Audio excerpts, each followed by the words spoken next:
وہ پھر سج گیا ہے ایک سطح کے اوپر. اور اب پی ٹی آئی کا جیسے انہوں نے NA 122 پہ سارا زور لگایا تھا خان صاحب, اب وہ سارا زور NA 154 پہ لگے گا, PMLN بھی لگائے گی, اور اب دیکھنا یہ ہوگا کہ اس انتخابی مارکے میں کون آگے آتا ہے. لیکن ایک دلچسپ بات جو ابھی صدیق بلوچ صاحب کی میں سن رہا تھا, میرا خیال ہے کہ وہ انٹرسٹنگ بات ہے کہ یہ جو لوکل گورنمنٹ کے الیکشنز ہیں, اور اگر وہ الیکشن لودھرا کے اندر جو یونین کونسلز ہیں 154 کی, وہ بھی ڈٹرمن کریں گی خان صاحب کہ کون سی پارٹی ہے, PMLN کو برتری حاصل ہوتی ہے یا PTI کو برتری حاصل ہوتی ہے. اور جو پارٹی یہاں پہ اس لوکل گورنمنٹ کے الیکشن میں ایج لیتی ہے, obviously ان کو پھر ایک نفسیاتی برتری تو اس الیکشن کے اندر ہوگی. ان کا دعویٰ 37 میں سے صرف 4. ہاں, اب جب اتنا بڑا دعویٰ انہوں نے کیا ہے تو اس کا مطلب ہے کہ یہ PTI کے لیے پھر سوچنا ہوگا کہ کیا باقی PTI 37 میں سے 4 نشستیں لیتی ہے, اور اگر 4 نشستیں لیتی ہے تو اس کے بعد پھر NA 154 کا الیکشن جیتنا وہ بھی پھر ایک مشکل بات نظر آئی. اچھا, ویسے مجھے سلمان ایک بات ہے کہ اگر یہ بلدیاتی الیکشن ایک پارٹی جیت جائے جی, تو یہ کیا پاسبل نہیں ہے کہ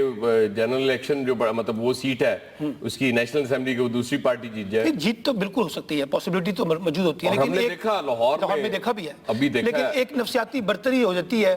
کینڈیڈیٹ ووٹرز کو پتہ چلتا ہے کہ کیونکہ لوکل گورنمنٹ الیکشن میں ایک پارٹی نے بڑے واضح طریقے سے جیت لی ہے تو ممکن ہے کہ آگے الیکشن کے اندر بھی وہ ووٹر جو ہے اس پہ اثر انداز تو ہوتا ہے. لیکن یہ آپ کی بات سے مجھے اتفاق ہے, اپسیٹس تو ہوتے ہیں. اب دیکھیے نا, سارا زور انہوں نے NA 122 کے اوپر لگایا ہوا تھا, کسی کی توجہ PP 147 پہ نہیں گئی, وہاں اپسیٹ ہو گیا, اور جہاں PTI سمجھ رہی تھی کہ وہ بڑا اپسیٹ کر سکے گی وہاں اس کا وہ اپسیٹ نہیں ہو سکا. اچھا, بیسیکلی آپ کو یاد ہوگا کہ وہ جب NA 122 اور NA 154 دونوں پہ الیکشن ہونے جا رہے تھے جی, تو وہ ایک جگہ بیٹھے ہوئے تھے اکٹھے, عمران خان بھی اور جہانگیر ترین بھی وہاں موجود تھے. جب میڈیا ٹاک ہو رہی تھی تو عمران بار بار NA 122 کا ذکر کر رہے تھے, تو جہانگیر ترین کو کہنا پڑا کہ حضور 154 میں بھی ایک الیکشن ہو رہا ہے. تو عمران خان صاحب نے کہا کہ نہیں, وہاں بہت مضبوط ہے, وہ ہمیں فکر نہیں ہے, 122 جو ہے اس پہ ہمارا سارا فوکس ہے. ایک بات آپ کو یاد ہوگی خان صاحب, جب یہ 154 کے حوالے سے بظاہر یہ لگ رہا تھا اس وقت کہ شاید PTI کی پوزیشن کافی مضبوط ہے, اور آپ نے دیکھا کہ صدیق بلوچ نے ایک ٹی وی انٹرویو میں اعتراف کیا تھا کہ انہوں نے یہ جو پٹیشن کی ہے اس میں پنجاب کی حکومت اور خاص طور پہ شہباز شریف کا انہوں نے نام لیا تھا کہ ان کی تائید حاصل تھی. تو اس کا مطلب یہ تھا کہ اس وقت کی جو سچویشن بن رہی تھی اس میں لگ رہا تھا PMLN کو یا صدیق بلوچ کو کہ شاید ہمارے لیے مشکلات کھڑی ہو رہی ہیں, کیونکہ میڈیا کا پرسپشن بھی ڈیولپ ہو رہا تھا کہ شاید جہانگیر ترین بہتر پوزیشن پہ ہے. اس لیے پھر وہ جو پٹیشن کے تحت وہ گئے ہیں اور وہاں سے پھر ان کو ریلیف ملا. تو مجھے لگتا ہے کہ اب ایک نئے سرے سے وہ ٹیمپو تو پھر دوبارہ ری بلڈ کرنا پڑے گا. سٹے میں تو وہ آپ کو پتا ہے کہ ان کے وکلا کا قصور تھا. ہاں جی بالکل ٹھیک ہے, وہ سٹے ان کی وجہ سے ملا, کیونکہ وہ اگر یہ تیاری کے ساتھ جاتے تو اس دن بھی آرگیو کر سکتے تھے اور ہو سکتا ہے سٹے نہ ملتا. لیکن چونکہ یہ نہیں گئے تھے اس کی تیاری کے ساتھ, تو پھر سٹے سپریم کورٹ کی بھی ظاہر عدالت کی بھی ایک مجبوری ہوتی ہے. لیکن اچھی بات یہ ہے کہ یہ معاملہ اتنا لمبا نہیں لٹکا جتنا خواجہ سعد رفیق کا لٹک گیا ہے, اور ایک فیصلہ آ گیا ہے اور اب الیکشن کی طرف ہم جا رہے ہیں. ورنہ خواجہ سعد رفیق والا معاملہ تو آپ کو پتہ ہے وہ ڈیڈ لاک ہی ہو گیا ہے, اور اس کے اوپر جو فیصلہ ہونا تھا یا آگے بڑھنی چاہیے تھی کاروائی, وہ ابھی تک بدستور وہیں پہ لٹکی ہوئی ہے. اچھا, اب آپ خواجہ صاحب کو ڈرا رہے ہیں یا کیا کرنا نہیں, میں تو ڈرا نہیں رہا, میں تو یہ کہہ رہا ہوں کہ دیکھیے الیکشن ٹریبونل نے, آپ کو یاد ہوگا اپنا خان صاحب, 120 دن کے اندر یہ فیصلے سنانے تھے, اور الیکشن کی کریڈیبلٹی اور ٹرانسپیرنسی کے لیے ضروری تھا کہ جو مقررہ وقت ہے اسی وقت کے اندر ہی الیکشن ٹریبونل اپنے فیصلے سنائے. یہ نہ ہو کہ 2 سال 3 سال گزرنے کے بعد, 4 سال گزرنے کے بعد جب فیصلے آتے ہیں تو پھر وہ اس سے الیکشن کمیشن کی یا الیکشن ٹریبونلز کی کریڈیبلٹی جو ہے اس پہ پھر سوالیہ نشان لگتے ہیں. تو اس لیے ٹائم کے اوپر اگر فیصلے ہو جائیں اور جتنا جسٹس ڈیلے ہوتا ہے اتنے زیادہ اس کی پھر امپلیکیشنز بھی تو ہمیں دیکھنے کو ملتی ہیں نا. تو بہتر یہ ہے کہ دیکھیں, اب عدلیہ اس وقت جتنی آزاد اس دور میں کبھی بھی ہم نے نہیں دیکھا, جب سے عدلیہ آزاد ہوئی ہے اور خود مختاری بھی ہمیں نظر آتی ہے, تو میرا خیال ہے کہ ان چیزوں کو عدلیہ کو خود طے کرنا چاہیے. بالکل کرنا چاہیے. یہ جو ڈیوریشن ہے, ایک ٹائم پیریڈ ہے, ظاہر ہے لوگ اگر پریشان ہوتے ہیں تو اس حوالے سے کوئی بھی ادارہ یہ نہیں چاہ رہا ہوتا کہ اس پہ تنقید ہو. آپ کو پتہ ہے ایک بڑی دلچسپ بات ہے کہ لوکل گورنمنٹ کے الیکشن ہو رہے ہیں 31 کو پہلے مرحلے کے, بہت سی ایسی انتخابی ازداریاں جو ہیں وہ وہاں پہ اپنا حلقہ بندیوں کے حوالے سے جو شکایات تھی وہ جمع ہیں, ابھی ان کے فیصلے نہیں ہوئے اور اس کے باوجود الیکشن ہو رہے ہیں. تو آپ یہ دیکھیے کہ الیکشن کمیشن کا یہ کام تھا کہ الیکشن شیڈول کے آنے سے پہلے انہیں جو بھی اعتراضات تھے حلقہ بندیوں کے حوالے سے اس کو نپٹانا تھا, وہ نہیں نپٹا سکے. اچھا, اس پہ بہت سے امیدوار ملے ہیں, مجھ سے بھی ملاقات کی اور وہ بڑے پریشان ہیں. جی بڑے پریشان ہیں, باقاعدہ پریشان ہیں کہ جی وہ حلقے اس طرح سے ڈیوائیڈ کیے گئے ہیں کہ وہ کہتے ہیں جی پتہ نہیں, اب پتہ نہیں, میری سمجھ سے باہر ہے کہ کس کو فائدہ ہونے جا رہا ہے اس کا. یہ دیکھنا پڑے گا, ٹیکنیکل مسئلہ ہے, اور اس ٹیکنیکل مسئلے کے تحت ہم لگ رہا ہے کہ بہت سے معاملات ایسے تھے جو الیکشن کمیشن کا جو اپنا ہوم ورک تھا نا خان صاحب, وہ ہمیں اس طرح سے واضح طور پہ نظر نہیں آ رہا. آج بھی میں دیکھ رہا تھا بہت سے امیدوار جو ہیں وہ الیکشن کمیشن کے دفتر کے چکر کاٹ رہے ہیں کہ ان کو ووٹر لسٹیں مل جائیں, لیکن وہ ووٹر لسٹیں ان کو صحیح طریقے سے نہیں مل پا رہی ہیں. تو وہ کہاں سے وہ کیمپین کریں گے؟ پھر وہی مسئلہ آ جائے گا کہ کوئی ووٹ ٹرانسفر ہو گئے ہیں, کوئی نہیں ہوئے ہیں, جہاں پہ جا رہے ہیں وہاں کچھ نہیں مل رہا. تو یہ بھی ایک بڑا مسئلہ ہوگا کہ الیکشن کمیشن ہمارے ہاں, یہ سوال میں آپ کو پھر کہہ رہا ہوں کہ اب یہ سوال ہمارے پاس ابھر کے سامنے آ گیا کہ ہمارے جو الیکشن کمیشن کی صلاحیت ہے اس کے اندر کافی ایسے گرے ایریا ہیں خان صاحب جس کو امپروو کرنے کی ضرورت ہے. نہیں, لیکن وہ ایک پی ٹی آئی نے بھی تو دعویٰ کیا تھا NA-122 کے حوالے سے. جی, وہ بھی انہوں نے دعویٰ کیا کہاں ہے ان کا دعویٰ؟ اب وہ انہوں نے پیش کرنا تھا, پھر انہوں نے کہا ہم APC بلائیں گے, اس میں پیش کریں گے, لیکن ابھی تک وہ APC نہیں ہو سکی ہے. لیکن یہ کہ وہ دعویٰ تو ہے, ان کا موجود ہے, اور میں تو خود جانتا ہوں بہت سے لوگوں نے کہا کہ ان کے ووٹ جو ہیں وہ رہائش اس علاقے کے ہیں, ووٹ ان کا تبدیل ہو گیا. لیکن یہ کتنی بڑی تعداد میں ہے وہ ایک بدستور ایک سوالیہ نشان تو موجود ہے. اب پی ٹی آئی کے پاس وہ کتنے ایویڈنس ہیں وہ دیکھنے ہوں گے, اور اس نے نتائج پر کتنا اثر انداز کیا, اس بارے میں بھی بات کریں گے. ہمیں بریک کی طرف جانا ہے, بریک کے بعد گفتگو کے سلسلے کو آگے بڑھائیں گے, ساتھ رہیے گا.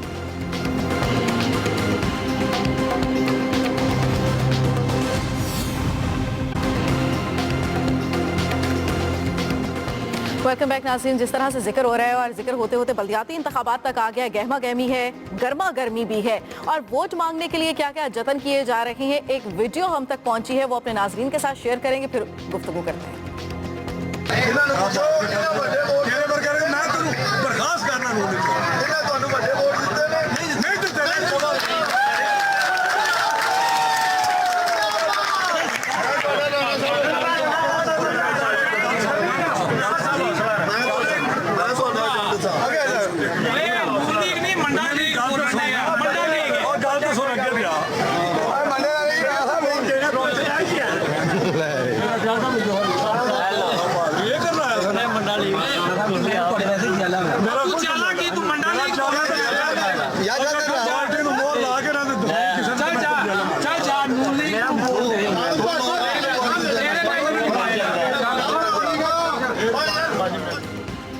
مرزاپور گاؤں میں 25 اکتوبر کو یہ واقعہ پیش آتا ہے, جہاں پر ووٹ مانگنے کے لیے جاتے ہیں, اور اگر لوگوں کی طرف سے یہ شکایت کی جاتی ہے کہ میرا یہ مسئلہ ہے, میں نے آپ کو ووٹ دیا تھا, میرا یہ مسئلہ حل کر دیں, اور صاف الفاظ میں کہہ دیا جاتا ہے کہ میں تمہیں اپنی پارٹی سے ہی برخاست کرتا ہوں.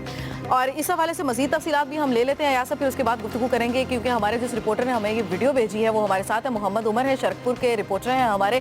محمد عمر, بتائیے گا کہ یہ صرف ایک ہی واقعہ ہے یا اس طرح کے اور بھی واقعات رپورٹ ہو رہے ہیں؟ میڈم, کئی واقعات رپورٹ ہو رہے ہیں. انہوں نے آزاد امیدوار ہے یہاں یونین کونسل جوارپور میں سردار شیر علی گل, ان کی الیکشن کمپین کے سلسلے میں یہ یہاں آئے ہیں یونین کونسل جوارپور میں. انہوں نے کہا آپ شیر کو ووٹ نہ دیں, آپ بالٹی کو ووٹ دیں. تو شیر والے جو نون لیگ کی ووٹروں نے پوچھا آپ کیوں شیر کی مخالفت کر رہے ہیں؟ انہوں نے کہا میں نون لیگ ہوں, مجھے ہی ووٹ دیں, آپ یہ نشان نہ دیکھیں, بس آپ نہ جی ان کو ووٹ دیں. ان کی تلخی ہو گئی ہے, انہوں نے اپنے سپورٹر کو کہا اس کا موبائل چھین لو, اور انہوں نے اس کا موبائل چھین لیا, تو اس پر تشدد بھی کیا. تو اس نے جا کے تھانے درخواست دے دی ہے, رانا تنویر صاحب اور سردار شیر علی جو ہیں مقامی امیدوار, ان پہ درخواست دی ہے. تو اس دوسری سائڈ سے وہ جو سردار شیر علی گل صاحب ہیں, انہوں نے ان پر علی اصغر منڈا جو مقامی MP ہے اس پہ, اور اس کے بھائی جو سعید منڈا صاحب کھڑے ہیں ان پہ درخواست دے دی ہے.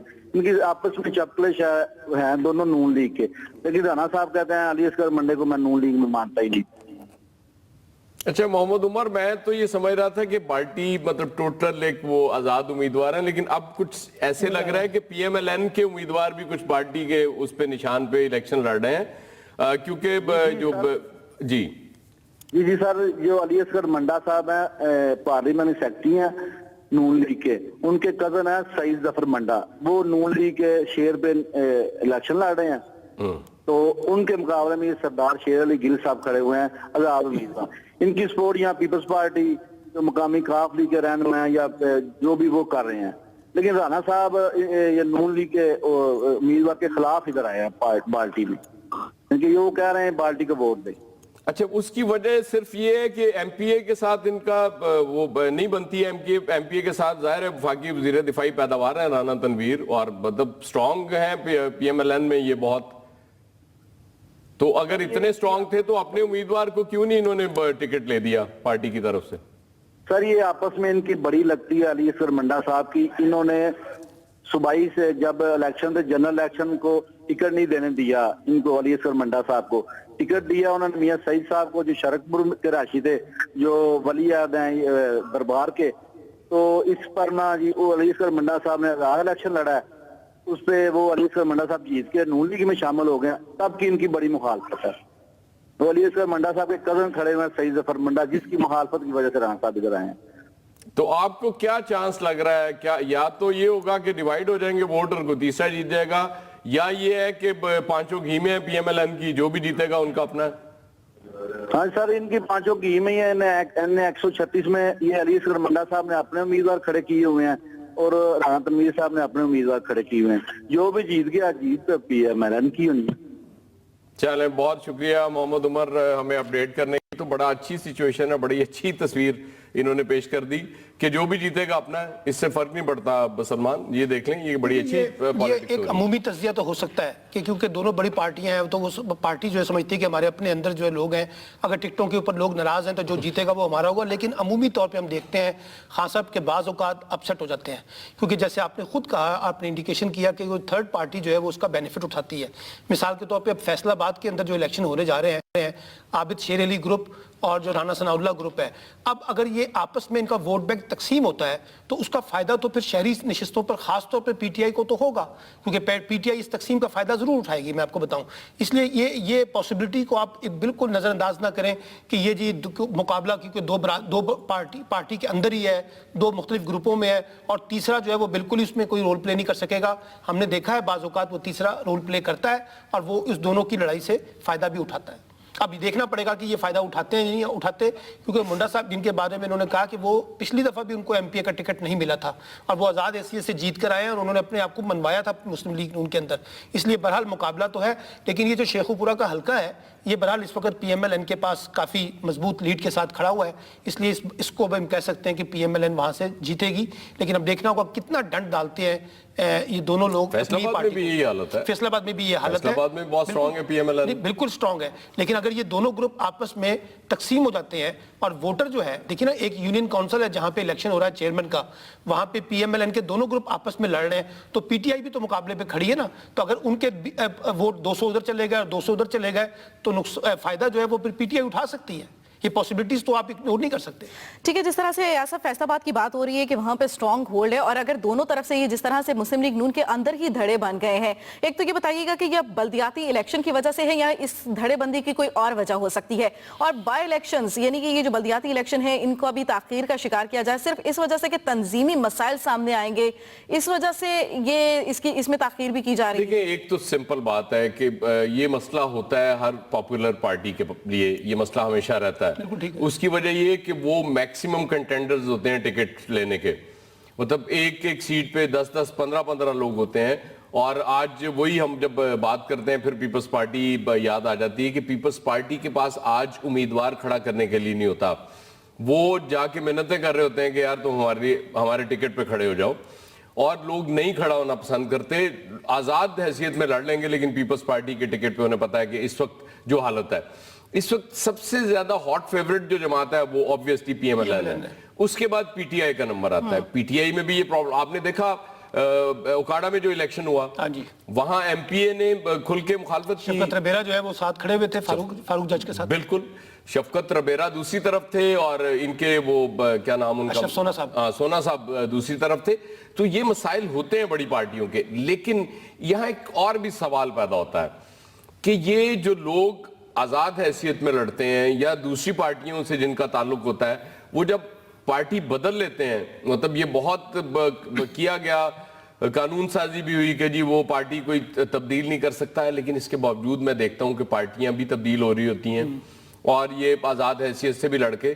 میرے خیال میں کوئی اس طرح کی بھی آئینی ترمیم ہونی چاہیے کہ جو ڈائی ہارڈ پارٹی کے ٹکٹ پہ لڑتے ہیں وہی صرف پارٹی کے وہ گنے جائیں, باقی آزاد اپنی حیثیت برقرار رکھیں, وہ کسی پارٹی میں شامل نہ ہوں, تب جا کے. لیکن ظاہر ہے اس کے لیے بہت میچورٹی چاہیے, بہت عرصہ لگے گا. ابھی تو یہی ہے کہ آپ نے دیکھا جج صاحب جیتے, عمران خان صاحب نے بھی فون کر دیا اور نواز شریف صاحب نے بھی کر دیا. چوہی سرور نے ان سے ملاقات بھی کر لی.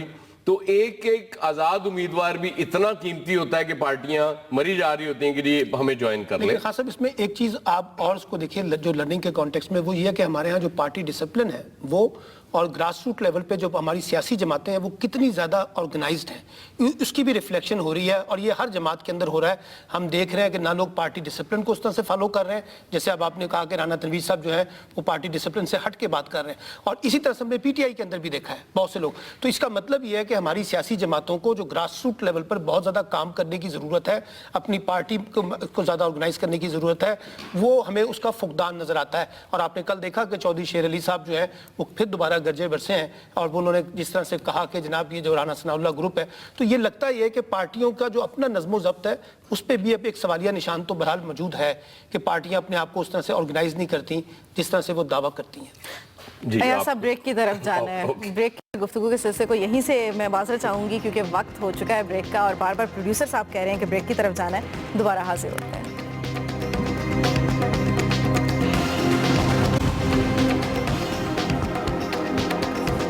Welcome back. ایاز صاحب، جس طرح سے ہم بات کر رہے ہیں آزاد امیدوار کی، آزاد امیدوار آتے ہیں میدان میں، کامیاب بھی ہو جاتے ہیں، اس کا مطلب تو یہ ہے نا کہ جو ووٹر ہیں وہ باقی پارٹیوں کو نظر انداز کر کے آپ کو کامیاب کرا رہے ہیں. پھر جب آپ کسی اور پارٹی کے ساتھ منسلک ہو جاتے ہیں تو یہ توہین نہیں ہے کیا؟ یہ بات ٹھیک ہے. دیکھیں نا، ووٹر جب ایک آزاد امیدوار کو، اب ہمارا سسٹم ایسا ہے کہ پیسہ بہت زیادہ خرچ کرے گا کوئی امیدوار، وہ اپنی جگہ سب کچھ، لیکن اس کے باوجود اس بات میں وزن ہے کہ جب ایک آزاد امیدوار جیتتا ہے اور دو بڑی پارٹیاں یا تین بڑی پارٹیوں کے امیدوار ہار جاتے ہیں، تو اس کا مطلب یہ ہے کہ وہاں کا ووٹر وہ ریجیکٹ کرتا ہے ان ساری پارٹیز کو. اور پھر اگر آزاد امیدوار کسی پارٹی میں شمولیت اختیار کرتا ہے تو بالکل اس ووٹر کی توہین ہے. اس نے مینڈیٹ دیا تھا کہ آپ آزاد ہیں، اس لیے ہم آپ کو ووٹ دے رہے ہیں کہ ان پارٹیوں پہ ہمیں اعتماد نہیں ہے، ہم ان پارٹیوں کو پسند نہیں کرتے.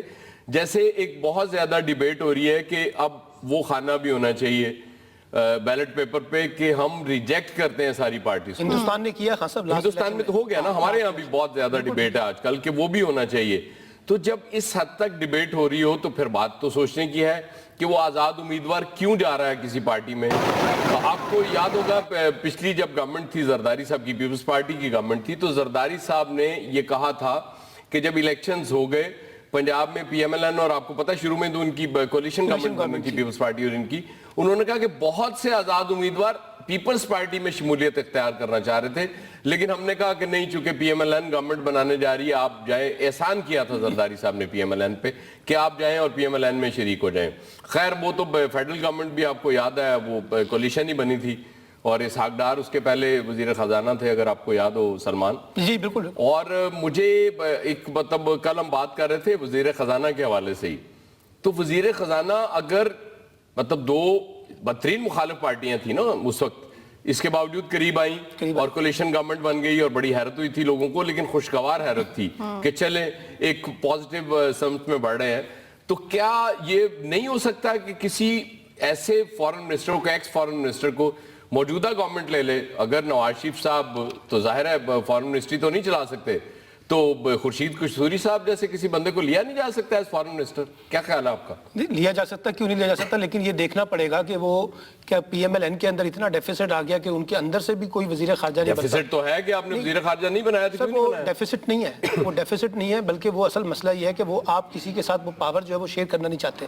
اور جو پرائم منسٹر ہیں وہ کیونکہ سمجھتے ہیں کہ جو فارن منسٹر کی پوسٹ ہے انہوں نے کانشیسلی اپنے پاس رکھی ہوئی ہے. اور آپ کو پتہ ہے دوست انہوں نے بنائے تھے سرتاج عزیز صاحب کو اور طارق فاطمی صاحب کو، وہ بنایا ہوا تھا، اور اب کیونکہ ناصر جنجوع صاحب آ گئے ہیں تو اس کا مطلب ہے کہ وہ اس معاملے میں وہ اپنی چیز کنٹرول اپنے پاس رکھنا چاہتے ہیں. ایسا نہیں ہے کہ ان کے پاس لوگ نہیں ہے، لیکن اب وہ خورشید قصوری پہ کتنا حکم چلا سکیں گے اور باقی لوگوں پہ کتنا چلا سکتے ہیں، یہ پھر ایک سوال تو رہے گا.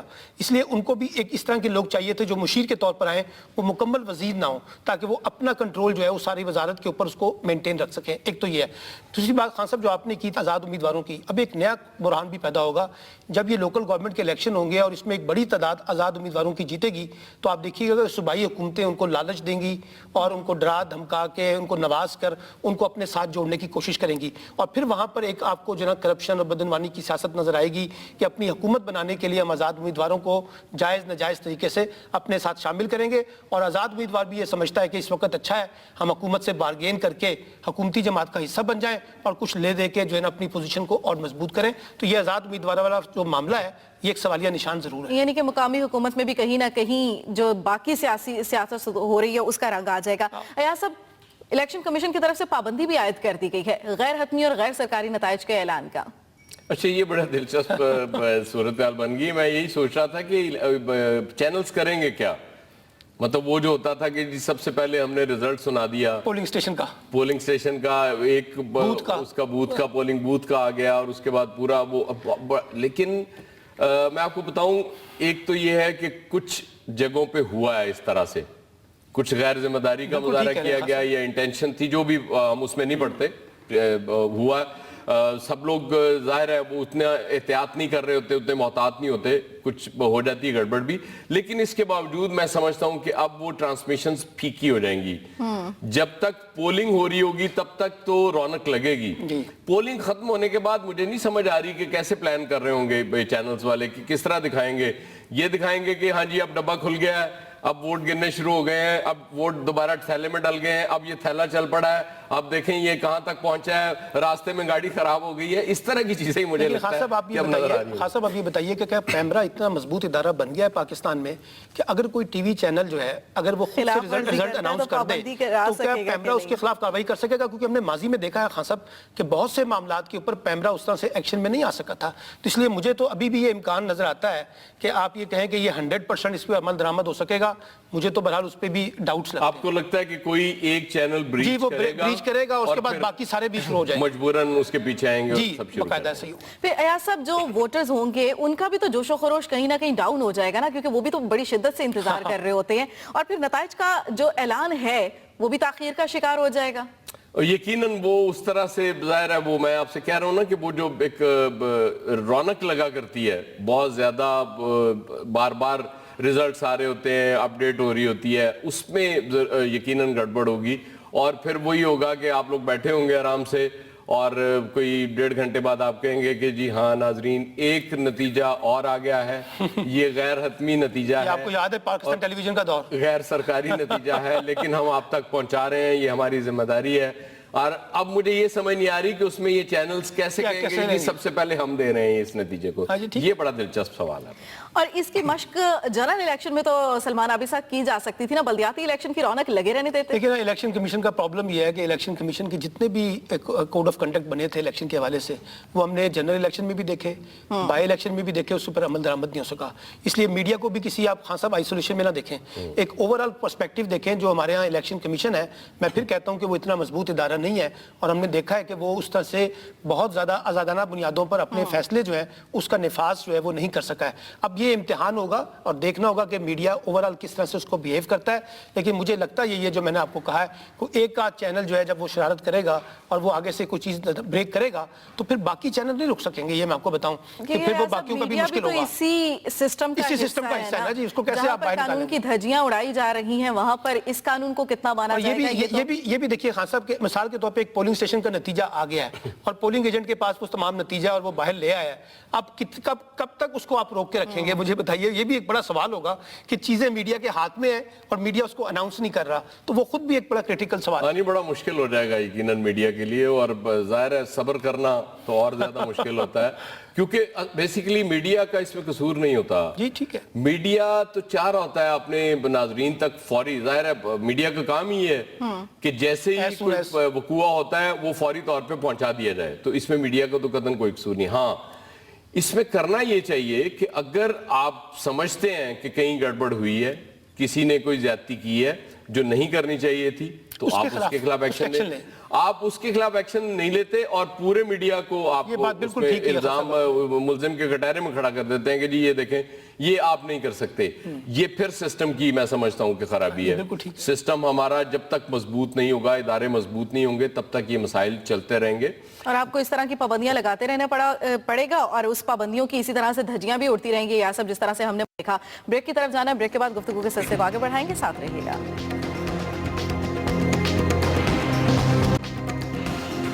جو لوگ گلا کو پیارے ہو گئے ان کو فی آدمی عورت یا بچہ جو ہے اس کو 6 لاکھ روپیہ حکومت جو ہے وہ معاوضہ دے گی, اور پھر جو زخمی ہیں ان کو 1 لاکھ روپیہ فی کس معاوضہ ملے گا. جو گھر اس میں ضائع ہو گئے, جو مکمل طور پہ جو ضائع ہو گئے ہیں, ان کو 2 لاکھ روپیہ ہم دیں گے.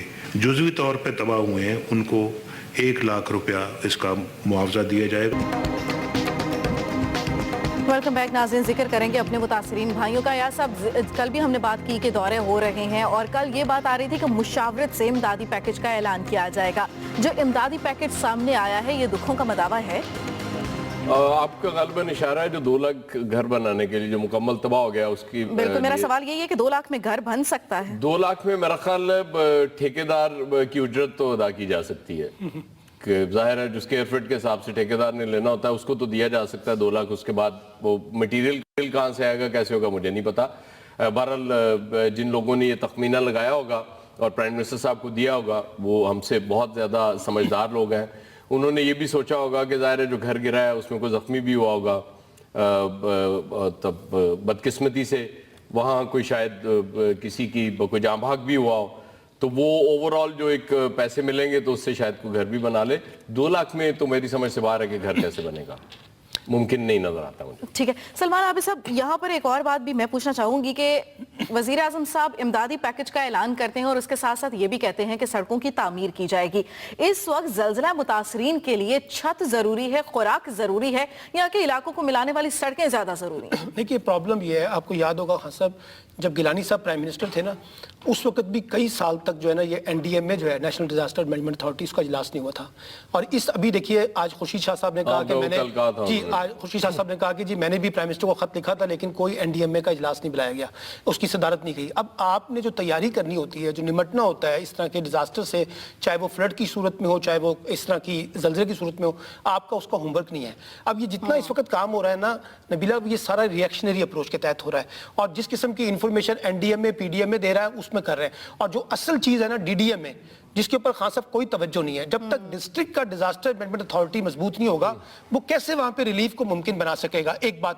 دوسری بات یہ کہ آپ NDM میں PDM میں بنا دیتے ہیں اور پھر آپ سارا کام جو ہے ڈپٹی کمشنر کے ذریعے کرنا شروع کر دیتے ہیں, گورنر کے ذریعے کرنا شروع کر دیتے ہیں, چیف منسٹر کے ذریعے کرنا شروع کر دیتے ہیں. پھر وہ آپ نے ادارے کیوں بنائے ہوئے ہیں؟ اس لیے میں یہ کہتا ہوں کہ ڈیزاسٹر کو ڈیل کرنے کے لیے جو آپ نے ادارے بنائے تھے, اگر آپ اس کو نہیں ڈیل کریں گے تو پھر آپ آگے نہیں بڑھ سکیں گے. یہ ایسے ہی ہے جیسے ہم دہشت گردی کو نمٹنا چاہتے ہیں لیکن نیکٹا کو جو ہے وہ اسٹرانگ نہیں کرنا چاہتے. خان صاحب یہ ایٹیٹیوڈ نہیں ہونا چاہیے پرائم منسٹر کا. اس کے اوپر انویسٹمنٹ کریں اور ڈیزاسٹر کے جس طرح سے دنیا نے کیا نا جی اسی طرح سے ڈیل کرنا چاہیے. دوسری بات آپ نے کی پرائورٹیز کی بات, میں جیسے کل آپ کے پروگرام میں بھی جیسے انہوں نے کہا بات ہوئی وہ بالا کوٹ والی بات جو پچھلے 2005 سے لے کے 2015 تک بالا کوٹ پہ ریوائیو نہیں ہو سکا اس طرح سے. اچھا اسی طرح سے آج ہمیں دیکھنا ہے کہ اس وقت امیڈیٹ مسئلہ کیا ہے. ہم بعض اوقات بہت سی چیزیں کاسمیٹکس طریقے سے کرنے کی کوشش کرتے ہیں, اور میں معذرت چاہتا ہوں یہ جو بیوروکریسی جس طرح سے گائیڈ کرتی ہے نا ہمارے حکمرانوں کو, یہ بھی ایک بڑا وجہ بنتی ہے. وہ کہتے ہیں سر اس کو ایسے کر لیں, اس کو ایسے کر لیں, لوگوں کو چیزیں نظر آنی شروع ہو جائیں گی. لیکن جو ایکچوئل ہے جہاں ریلیف پہنچنا چاہیے, آج بھی میں ایکسپریس پہ دیکھ رہا تھا کہ بہت سے متاثرین خان صاحب یہ کہہ رہے تھے کہ ہمیں وہ نہیں ملے خیمے, ہمارے پاس وہ چیزیں نہیں پہنچی ہیں. اچھا پھر یہ باتیں بھی آئیں کہ چیزیں جو ہیں وہ پولیٹیسائزیشن کی بیسس پہ دی جا رہی ہیں, کس کا کتنا حلقہ ہے, کون کہاں پر موجود ہے, کس کے کہاں ووٹ ہیں. اس لیے کہ یہ کام اگر سیاسی لوگ کریں گے تو پھر وہ یہ کام کریں گے. لیکن کچھ پازیٹیو بھی ہیں سلمان. دیکھیں آج کتنی تعریف کی انہوں نے چیف منسٹر خیبر پختونخوا کی, پرائم منسٹر صاحب نے. انہوں نے کہا کہ وہ دور گیا کہ جب وہ اس پارٹی کا اور اس پارٹی کا ذکر ہوتا تھا, اب تو دیکھیں اس سے زیادہ اور کیا ہو سکتا ہے. لیکن ابھی یہ تھوڑے دن 2 دن کے بعد دیکھیے گا پھر وہ ایک دوسرے کو پھر لان تان کر رہے وہ تو ہوں گے. الیکشن کیونکہ اس کے ساتھ نہیں ایاز صاحب یہ بھی دیکھیں کہ حکومت نے جو امدادی پیکج کا اعلان کیا اس میں کہا ہے کہ آدھا وفاق دے گی اور آدھا صوبائی حکومت دے گی اور پھر وہی فنڈز پر جھگڑا ہوگا اور زلزلہ متاثرین ایسے ہی بیٹھے. ویسے خان صاحب آپ کو یہاں پہ تعریف کرنی چاہیے جو ہمارے فلاحی ادارے ہیں.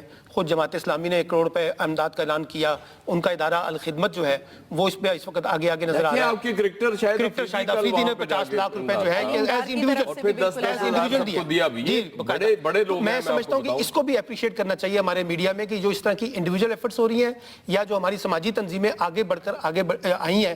میں سمجھتا ہوں کہ حکومت کے ساتھ ساتھ ان لوگوں کا رول بھی بہت امپورٹنٹ ہو گیا ہے. لیکن جو پرابلم آ رہا ہے نا وہ یہ ہے کہ جو اتنے فلاحی ادارے ہیں یا انڈیویجولز ہیں ان کے درمیان پی ڈی ایم اے این ڈی ایم اے اور ڈی ڈی ایم اے کے درمیان اپنا خان صاحب کوئی میکینزم نہیں ہے کمیونیکیشن کا کہ چیزیں کس طرح سے لے کے جانی ہے کیا کرنا ہے. کیونکہ سب ایک اپنے کانٹیکسٹ میں کام کرنے کی کوشش کر رہے ہیں جس سے مسائل بھی پیدا ہوتے ہیں. اداروں کے درمیان تو کمیونیکیشن نہیں ہے یا سب اور شاید یہی وجہ ہے کہ امدادی کارروائیوں میں بھی مشکلات پیش آ رہی ہیں اور امدادی کارروائیاں اس طرح سے ہو نہیں رہی ہیں کیونکہ حکومتوں کے درمیان میں بھی کمیونیکیشن نہیں ہے. دیکھیں میڈیا بھی بڑی زیادتی کرتا ہے نا. یہ جو سلمان نے جس طرف اشارہ کیا کہ وہاں اور کوئی پہنچ نہیں سکا میڈیا پہنچ گیا. میڈیا نے جا کے دکھا دیا جی کہ یہ دیکھیں یہ وہ لوگ ہیں بے یار مددگار پڑے ایاز صاحب یہ میڈیا کی ذمہ داری بھی تو ہے. تو ذمہ داری تو ہے لیکن یہی تو ہم تو اپنی ذمہ داری اور اپنی روایت کو برقرار رکھتے ہوئے ہم تو اپنا کام کر رہے ہیں. یہی تو بری لگتی ہے ہمارے حکمرانوں کو کہ بھئی کیوں آپ دکھا رہے ہیں. وہ چاہتے ہیں کہ وہ جو کہہ رہے ہیں بس وہ دکھائیں آپ کہ دیکھیں ہم نے کیا کر دیا اور کیا کرنے جا رہے ہیں. بس اس سے زیادہ آپ کو نہیں دکھانا چاہیے. لیکن اب ایک تضاد ہے. آپ کسی بھی حکومت کے لوگوں سے پوچھیں گے وہ کہیں گے سب اچھا ہے اس وقت اور ہر جگہ پہ ریلیف پہنچ رہا ہے ہر جگہ پر چیزیں جا رہی ہیں. لیکن جب خان صاحب ہم اس کو پرائیویٹلی ڈیل کر رہے ہیں تو لوگ شکایات کر رہے ہیں. لیکن ایک تعریف کریں آپ پرائم منسٹر صاحب کی. دیکھیں آج پھر وہ گئے ہیں چترال. جی باقاعدہ 2 دن میں 2 دورے ہو گئے ہیں. لیکن وہ آپ نے تو کل خود کہہ دیا تھا نا خان صاحب کہ credit goes to the general عائل شریف کہ جتنا انہوں نے اپنے آپ کو پرو ایکٹیو کیا تو حکومت کو بھی تو کرنا پڑا نا. اچھی بات ہے. یہ تو ہیلدی کمپٹیشن ہے. یہ تو بڑی خوشی کی بات ہے. اس قوم کے لیے بڑی اچھی چیز ہے کہ اگر یہ کمپٹیشن جاری رہے بلکہ اس میں اضافہ ہونا چاہیے اور زیادہ شدت آنی چاہیے. ٹھیک ہے ایاز صاحب جس طرح سے دوروں کو آپ کہہ رہے ہیں کہ 2 دورے کیے ہیں ان دوروں کا کوئی نہ کوئی نتیجہ بھی نکلنا چاہیے اور امداد آپ کی بار حقیقی معنوں میں بے شک 2005 کے زلزلے جیسا نقصان نہیں ہوا لیکن اب بھی جانے گئی ہیں مکانات گرے ہیں اور متعدد علاقے اب بھی ایسے ہیں ایسا کہ جہاں سے رپورٹس نہیں مل سکی ہیں. ابھی تک نقصان کا مکمل طور پر اندازہ نہیں لگایا جا سکا ہے اور جب اندازہ لگ بھی جائے تو امداد اس دفعہ غیر شفاف طریقے سے پہنچنی چاہیے. انصاف ہونا چاہیے. اب دیکھنا یہ ہوگا ایاز صاحب کہ جس پرائم منسٹر کی آپ تعریف کر رہے ہیں وہ انصاف کر پائیں گے ان متاثرین کے ساتھ یا نہیں. ہمارے پروگرام ہوا آپ کے فیڈ بیک کا رہے گا. انتظار دیجیے. اجازت اللہ کے بعد.